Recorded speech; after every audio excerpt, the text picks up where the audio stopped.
Hola, ¿cómo están todos? Espero que el día de hoy se encuentren súper bien.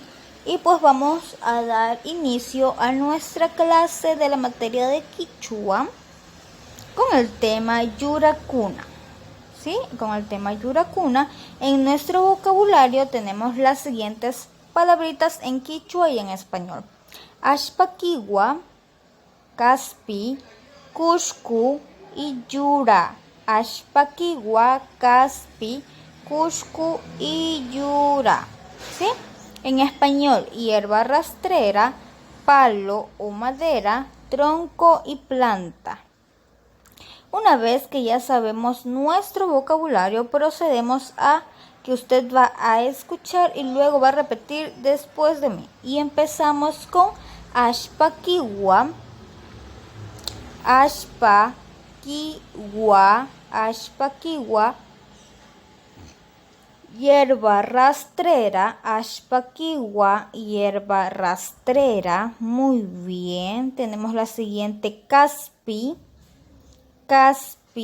palo o madera, Caspi, palo o madera. Muy bien.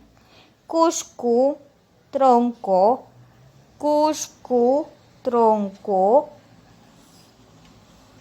Repita: Cuscu, tronco. Muy bien. Yura, planta, Yura, planta. Volvamos a repetir una vez más para que no se nos vaya a olvidar. Ashpaquiwa, hierba rastrera, Ashpaquiwa, hierba rastrera. Muy bien. Caspi, palo o madera. Cuscu, tronco, Cuscu, tronco. Muy bien. Y por último tenemos Yura, planta, Yura, planta. Y en el deber dice lo siguiente: está en un archivo PDF en el cual usted tiene que colorear el cuadro con el nombre correcto del objeto, ¿ok? Ahí están las imágenes y usted tiene que elegir cuál es la correcta y lo colorea de su color que más le guste, su color favorito. Pero la cuestión es de que usted tiene que pintar el cuadrito, ¿sí? Eso es todo. No se olvide que usted me tiene que enviar la fotito de que ha terminado la